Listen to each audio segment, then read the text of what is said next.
I'd like to welcome Kevin Dugan to the show.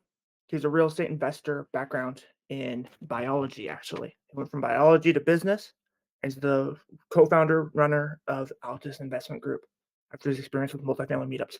He's going to talk about mindset, millionaire secrets, entrepreneur spirit, but also dive deep into his journey of becoming an entrepreneur, as well as building a team, etc.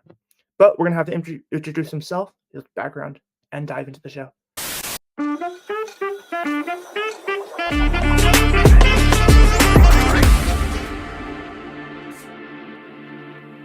Welcome to the show, Kevin. How's it going? What's up, Braden? Happy to be here today. Thanks for having me. 100%. Just to dive right into it, I don't want to take all day. Sure. Just a little bit. I want to have you give yourself a little bit of a brief background of your story. Yeah, of course. So born and raised out of Los Angeles. I would say my journey started younger, being more introverted. I remember reading How to Win Friends and Influence People, and that was a little bit of a breakthrough for me to start asking questions, really try to dig deep into psychology and get to know other individuals. But then in college, I was a little bit lost. I switched my major about 5 times, from Spanish to engineering, architecture. Then I went the bio route. I was like, okay, don't want to become a doctor, maybe a pharmacist, super boring. Sorry, pharmacists. Dentist, no go. And then I read Rich Dad, Poor Dad, and that was it for me. Made complete sense. Instead of being on the employee quadrant or self-employed, to be more of a business owner and investor. And that's put me on the journey that I've been on today. I am currently a owner and operator of Altus Investment Group. We have multiple companies underneath. We have a property management division, Urban REI, based out of Chicago. We have a construction division, My Handyman Express, and then the investment arm, Altus Investment Group, where we specialize in value add real estate, aka we buy old multifamily and residential properties. We bring in our construction teams to create the equity, force the appreciation, and increase the value of that asset through the work that we put into it and the vision that we see. Right now, we're operating out of Chicago and in Florida. There's a little bit of background on me, but I'd call myself a true entrepreneur. 100%. Love that. For those that are new to the show, pretty briefly, we go through some short question section, a long question section where I ask them deep dive questions. You can always message me on Instagram if you have any other questions for entrepreneurs, the mindset, etc. And then we get into the millionaire secret. The millionaire secret is a secret that he has from his insight and experience in the business world. Put briefly, though, I got 23 AI-generated questions. I just want to ask you 3 numbers. What numbers do you pick? All right, let's do 23. You want me to give it a couple more? Do 8 for Kobe, and then 7. Perfect. So looking ahead, I know you talked about your background in entrepreneurship, how you got into the journey, you were interested in real estate, you're interested in business as a whole. What are your goals and aspirations for the future? Great question. Thank you, AI. Appreciate you. So through my journey, the mission has really evolved. At first, I wanted to obtain financial freedom, which I received around 30 years old by acquiring and building a portfolio of rental properties in the suburbs of Chicago. But through the work, through the people that we help, through really understanding real estate in depth, it is about people. So the mission has evolved to be able to uplift communities that we serve and work in, to be able to help educate our staff members, to give them a better financial knowledge, to be able to provide great returns to our investors. And the way that I envision this going forward into the next 3 to 5 years is our brick and mortar real estate operations shifts into a real estate technology platform. Because we're heavy in construction management, acquisitions, property management, we have the ability to test different tech ideas within our operations and to be able to scale that onto a national level, so we're not working as hard, which is required, but we're also working smart. So that's the current vision, to uplift communities, to be able to raise collective consciousness through the work that we do, and to be able to make an impact on a deeper and larger scale. I love that. Question 8, how do you see your industry evolving in the next 5 to 10 years? So the industry as a whole is very old school. You have incredible sophistication. If you go from the institutional side, family offices, even intelligent syndicators coming from different backgrounds, and then you have um, some of the working class that definitely needs better education, and some of the residents that have a broad spectrum. So it's truly a dynamic range depending on each asset class. So it's ripe for innovation, and these could be philosophical changes from how you approach the, I guess, human to human dynamic. So building great communities on the property management side, treating residents, revenue shares, reward programs, credit score building, things like that. On the construction side, there's plenty of innovation as well. There's modular homes, there's container homes right now, there's 3D printed type technologies. All of these haven't been fully, I guess, systemized and optimized quite yet, but it's coming because whenever there's a problem and whenever a human being is physically working on an actual issue, and if that's not their optimal functionality right now, that will bring innovation to the space. So once again, we're pretty much a bunch of people working a bunch of construction, real estate related problems. So it's ripe for innovation. It just depends on who you're working with, how they're looking at the problems, and then their background and how they can solve those problems. So question 7 is kind of like question 8. It goes, what role does innovation play in what you do? It's essential. I mean, our staff, we're virtually based. So we have 8 people in the Philippines. I live in Los Angeles. My team is out in Chicago and in Florida. So without proper technology, there is no way we can function efficiently and actually be a profitable organization. So we use multiple pieces of software to um, communicate with virtually. So, we're here over on StreamYard, but we use a combination of Zoom, Google Meets, and Teams meetings. We do task management through Teams.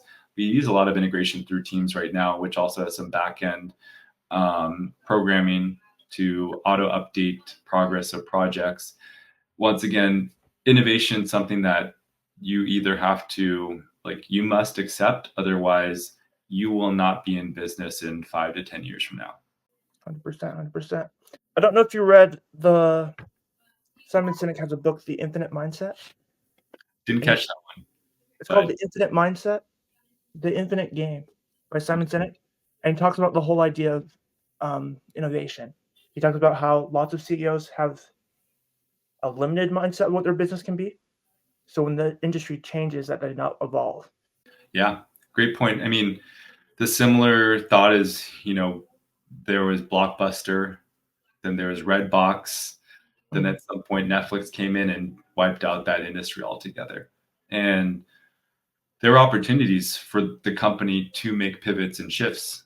However, when you get so large and you rest on your laurels and you believe that you are the answer, oftentimes somebody younger, hungrier, moving faster will come in and innovate and remove your particular company.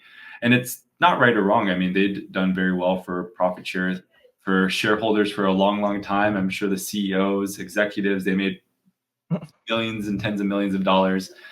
But in this world we live in, you always have to hold some space to realize that there is change coming. And as long as you want to keep growing your organization, you have to be, accepting of the change and stay with it and stay nimble.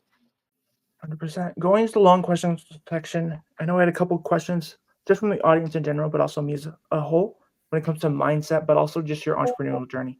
Yeah. So first off, I know you talked about the book Rich Dad Poor Dad. Had made that change to I don't want to be a dentist. I want to be an entrepreneur. I want to do business.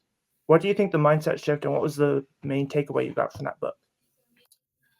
At the time, and I haven't reread it since, which probably shame on me. I probably could jump back into it and get some new, fresh ideas. But it was just, it made sense. I went to school, and college and education are incredibly important. Maybe not in the traditional sense, like don't choose a major that's going to be useless and don't overpay. Like it's okay to go to community college to get into a university to have that experience, but The important part is to learn how to learn. That's like, if you learn how to critically think and solve problems and you have a growth and open mindset, then that'll serve you for a lifetime. So jumping back into Rich Dad, Poor Dad, I read the book because I was lost. I was like, I don't know what I should be doing. And I'm going down this biology route for something that I know I'm not passionate on. When I read Rich Dad, Poor Dad, it was like the light bulbs turned on. I was like, this is the way, this is what's for me. I want to become a business owner. I'm going to jump into sales, even though I'm more on the introverted side, to learn how this craft and art work so that I can focus on business development and driving revenue to the companies that I create one day. So these lessons and messages come in all different forms. They'll come at many different times. The question is really, are you present enough to hear the opportunities that are presented to you? And those opportunities, are they actually in alignment with what you want to do and who you want to be long term? Because there's always opportunities. Can't say yes to everything. Everybody has the same amount of time every single day. But at that time in my life, Rich Dad, Poor Dad, light bulbs turned on. I love that. I love that. And what were the next steps? So obviously, you're like, yeah, Rich Dad, Poor Dad, don't be a dentist, look at entrepreneurship. What were the next steps for you? It was a tough one. I mean, I didn't have any formal guidance on being a business owner. My mom was a dental hygienist. My dad was an electrician. I didn't have any business owner friends. So it was really just stumbling, making mistakes, trying to find my own path, trying to figure out what it takes to actually become a business owner. And honestly, for many, many years, I thought I owned a business, but a business is when you actually have a product or a service that's in place that has a system that your staff and team can run. Like, you have to have a team to actually run a business. If it's just you, you're self-employed. Your dollars are traded for that time. However, there are a lot of ways that you can actually enhance and amplify your time based on using software. So for instance, there's the whole like online drop shipping space. If you're good at recognizing market trends, and brokering those strong relationships, like, you can put a lot of automation in place that like gets that set up and make incredible revenue as a small business owner with minimal staff. So there's a lot of different ways to do it. It's just, you have to like look deep into your soul and figure out like, what would you love to do and what would you love to do long term? Put in the deep work, because there's going to be ups and downs in the industry, especially right now. I'll jump into some recommendations in a little bit, but we're in a tougher economic cycle. So building from scratch is harder when things slow down versus building when there's plenty of momentum pushing forward. 100%, 100%. Diving into that right now, this economic downturn, just like all the confusion going on, I feel like it's hard in two ways. One, in like, the economy's struggling, right? And one in like mindset. Like, you have to understand. Russ talks a lot about this, how you have to be delusional and then persistent and grateful. I feel like in the beginning of your entrepreneur journey, you have to have enough delusion to not stop you from stopping you. How did you build up that delusion, or did that come from? It came through waves. I mean, ups and downs.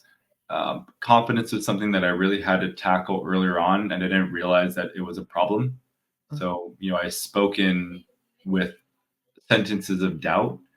I'd like end a sentence with a question mark for no reason, and I didn't even know. So trying to be present and recognize your internal dialogue, looking to figure out where your internal limiting beliefs are, continuing to put in the work towards that growth, and realizing that you're not born a billionaire. You're not born. Some people are born into being a millionaire, a billionaire, whatever. Like, they're born into having money. But just because you have money doesn't actually make you a person who can hold that wealth and grow that wealth based on your experience. So everybody has to start from a place that they haven't been into. Everybody is trying to manifest a future that they've yet to realize. And that is life. I mean, you can step into positions where you just thrive and excel and business is smooth, but there will always be bumps and bruises on this road. You will always have to figure out how to solve problems and how quickly you can solve problems. And then really people are essential. If you have great people around you, those individuals can help you solve problems much faster based on the mistakes and experiences they've had in the past. So getting back to the question on the economic cycle, Yeah. there's opportunity in all stages of cycles. When things slow down, it's good to take time to survey the landscape and figure out what are your superpowers and how do you maximize them. So I love partnerships if you can get them right. I love like learn to earn type opportunities where you can work with seasoned, experienced experts, business owners who will like take you under their wing because they enjoy your livelihood, your youth, your excitement. And then, that I guess in essence, how would I say it? Like optimistic blindness can get you to succeed quickly because you just don't know what you don't know.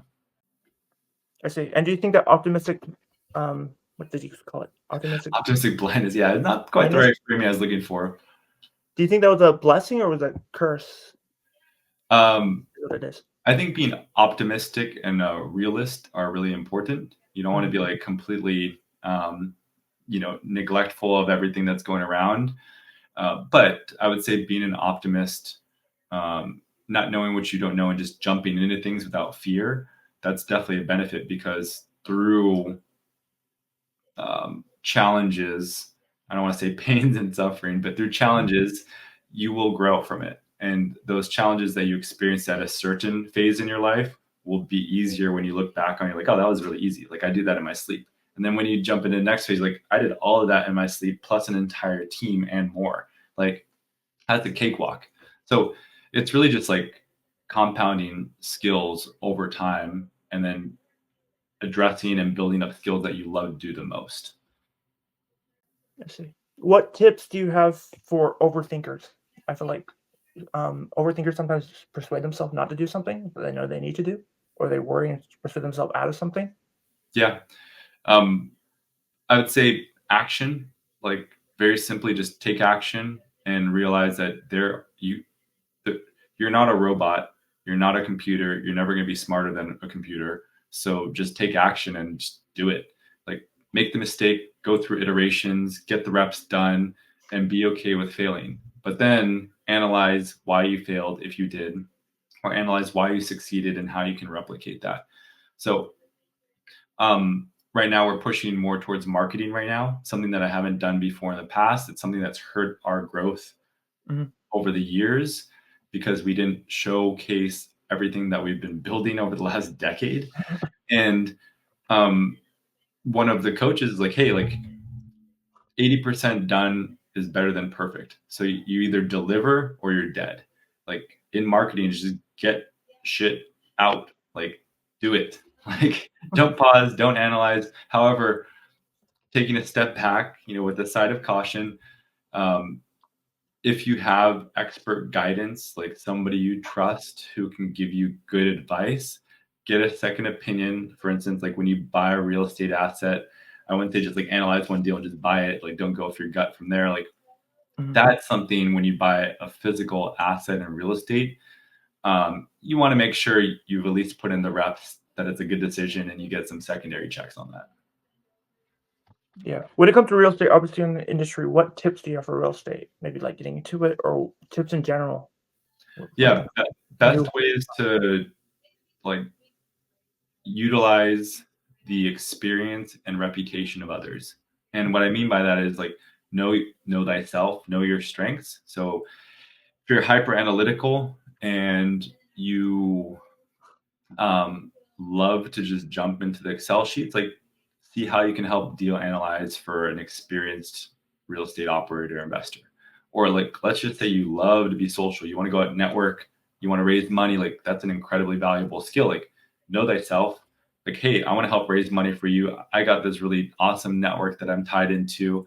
Can I jump into your projects? Is there a way to be part of the deal in a SEC regulated compliant way, potentially? Same, if you're like deep in operations, like I honestly love like processes and systems. My mind is like ABC 1, 2, 3, like break down the order, who's going to be in which place. Like those are more of like an operator integrator type role. So really just knowing what your superpowers are, trying to figure out how you can complement those who are most experienced, and then just doing it.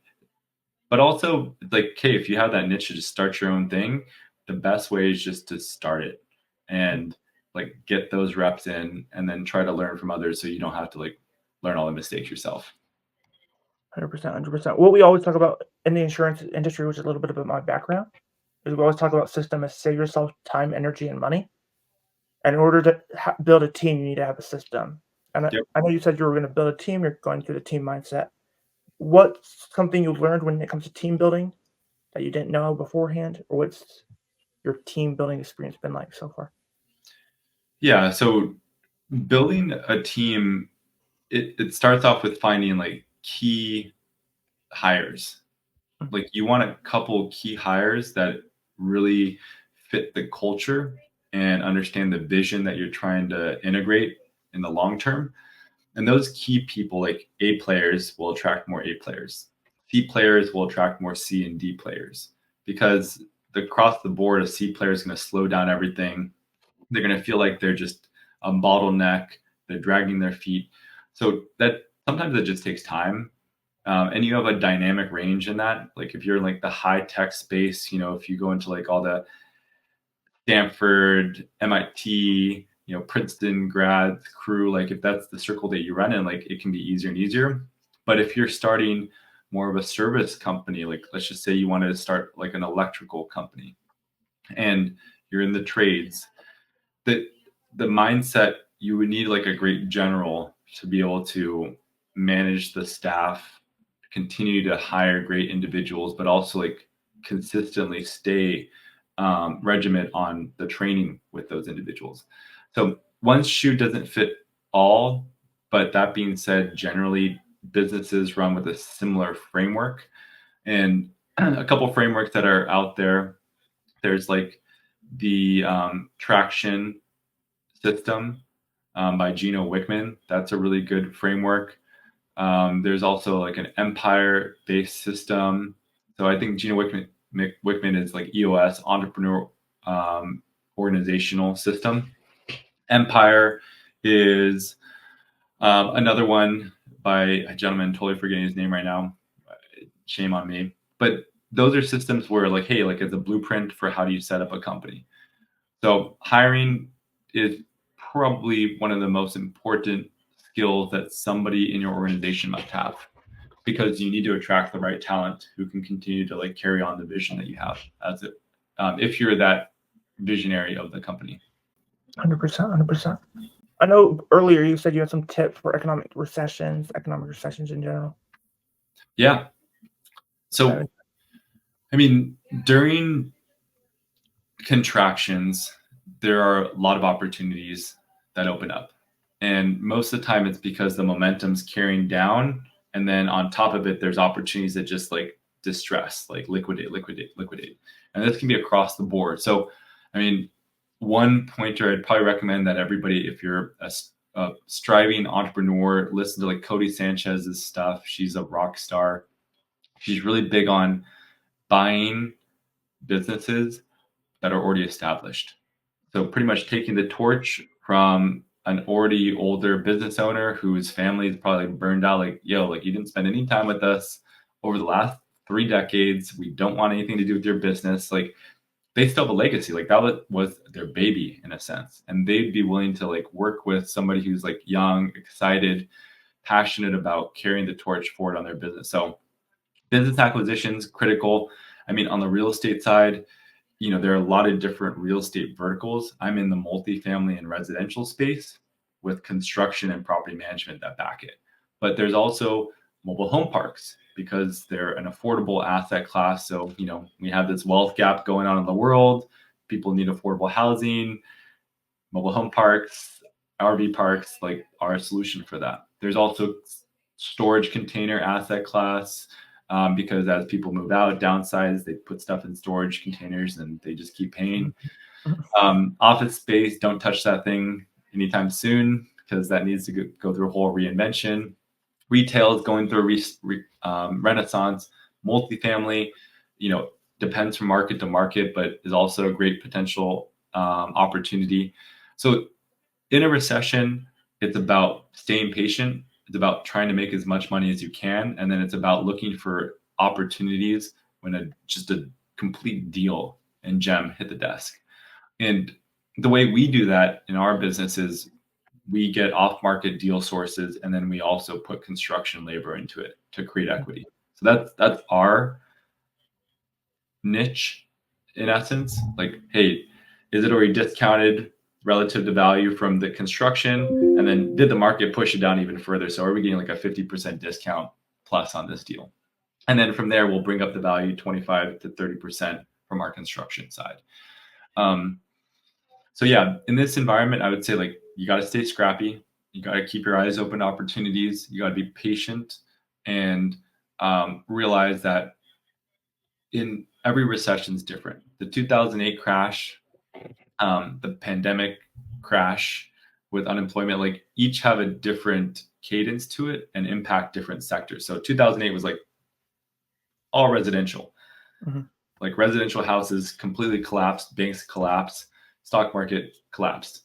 Right now, it's a little bit harder to say what if there is going to be a collapse because the US is relatively stronger than the rest of the world, even though the whole world is kind of shaky.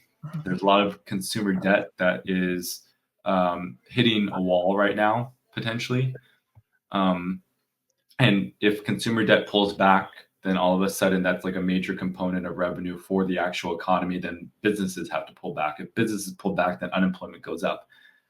And then if unemployment goes up and businesses pull back and revenue goes down, then inflation should come down, which I don't think the government necessarily wants unemployment, but they want inflation to get under control. So anyways, that's just one variable. There's wars going on in multiple, like four different sets of countries. There's like recession in Europe right now. There's global issues warning. I mean, China has a massive housing bubble that they're not addressing. Office space in the residential and like the US economy is trillions of dollars that need to be written off the book. So anyway, it's not to scare everybody. There's a lot of factors in play right now that could just kind of move the pendulum towards a tougher environment. But when there is blood on the streets, as Warren Buffett says, that's when you should be buying. So keep in mind, like there are great wealth transfer opportunities if you know how to position yourself well. 100%. When it comes to obviously your median's real estate, right? What got you into real estate? Rich Dad, Poor Dad. Yeah, I started back in 2012. So, 12-ish years ago at this point. And we started flipping houses. I lived in Los Angeles and I still do. And then we bought houses remote and we just bought them off market, put about 50 into it, sold them for about double the price point back in the day. You could mess up at that time. Pretty much, everything was at a severe discount. So like you could literally look at any house that had gone foreclosure off market and be like, okay, this is a good deal. 100%. What I found is obviously then was a good time, but once everyone knows about it, it's no longer good. So me and my dad were looking at real estate like in 2018, 2019. I'm like, Dad, it's already too late. You should have looked at it like 6 years ago. Even 2018, 19. So I thought there was gonna be a recession like around 2018, 2019. We probably should have had an actual recession in 2020, but the pandemic kind of threw a wrench into that with all the stimulus. But there are always opportunities. You just really have to be dialed into the market. Like there's opportunities in the stock market, for undervalued stocks and companies that, maybe had a tough quarter or whatnot. There's assets that you said you're in Hawaii, but right now in Utah. So not sure which market you're looking at, but you get the right source, off-market deal. There's good deals there as well. There's creativity if you are able to envision how to repurpose a specific type of asset class, but Usually that requires a lot of construction. So opportunities all around us is what I want to say. I want to leave that like optimistic perspective, but sometimes it's harder to uncover the opportunities when the global energy and like marketing of mass media says that we're in a tough time. So, you know, people have to like keep their mental fortitude to realize that in the toughest times are when the biggest opportunities come up. And when everybody's afraid, that's really when you should be buying something that like this guy's afraid, like discounted. And then they got really afraid. So they just liquidated this thing, like, so keep that in mind. Big opportunities are to come, but you just have to know your value proposition and get aligned with the right people. 100%. I feel like you have to deal with the noise again, because obviously you like chose what you chose and you got to stick with it. And other Yeah. people are just like, hey, I don't want to do anything. There's too much noise. So how have you found to deal with noise? Great question. It's been tough. As a what I consider myself a serial entrepreneur, I own and run 3 companies right now. Shouldn't have done that. It should have just been one. Like it literally should have been one company, probably in Arizona or Texas, and just stayed focused until like massive success on organization. So Elon Musk is an example of like somebody who, from an entrepreneurial side, just like breaks into new industries. But not everybody can do that.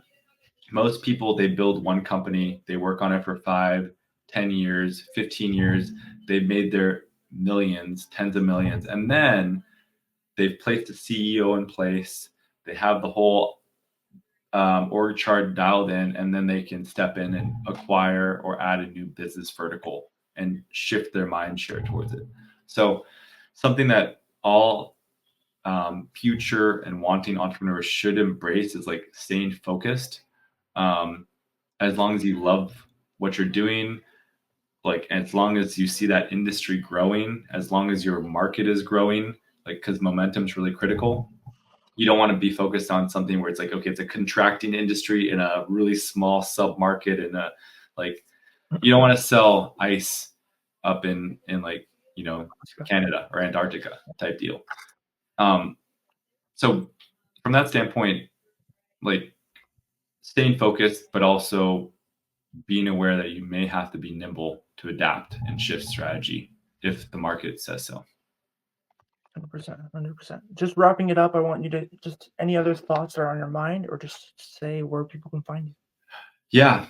So I've been very passionate about business owners and entrepreneurships. Like we fuel a lot of the innovation of the world. So we need more people who are continuing to grow, push the limits, find better ways to build.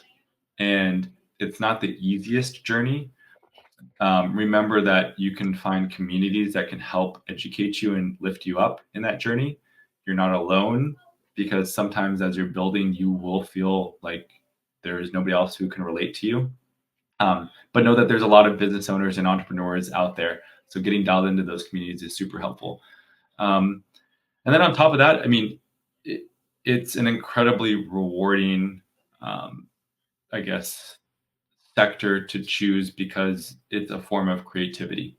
And the way that I see it, like my goal is to leave the world in a better place than when I came into it. And I don't know what that actually does for me after I die, but if I can put that energy into the ethos, hopefully, I get reincarnated as my dog Mochi, who's like a Samoyed and happy all the time, in a worst case scenario.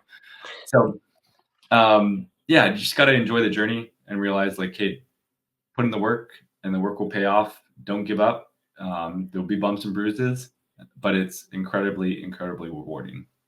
Yeah, how you can find us right now, we really want business owners who are looking to invest in real estate on side by side with us. So our website is businessownersinvest.com. Or you can visit our main website, altisinvestmentgroup.com. And you can find me on LinkedIn, Kevin K. Dugan, Dugan. 100%, 100%, Kevin. Diving into the final section of our show, The Millionaire Secret, what insight would you want to leave with the audience? Yeah, I mean, I feel like I try to drop a bunch of nuggets of wisdom in here, but to become a millionaire faster, let me think about this. Choose industries that have high growth because the momentum will push you forward. Choose markets that have high growth. So where people go, money goes. And then choose something that you love to do, because when times get tough, you want to be passionate about that work. And then I guess the last one around that is to become a millionaire, most of the time you need to bring and build with people. So you have to have a team to achieve that. Not always the case, but many times, yes. 100%, 100%. Kevin, thank you for hopping on the call. Of course, man. Anytime. Okay. Thanks, Brendan.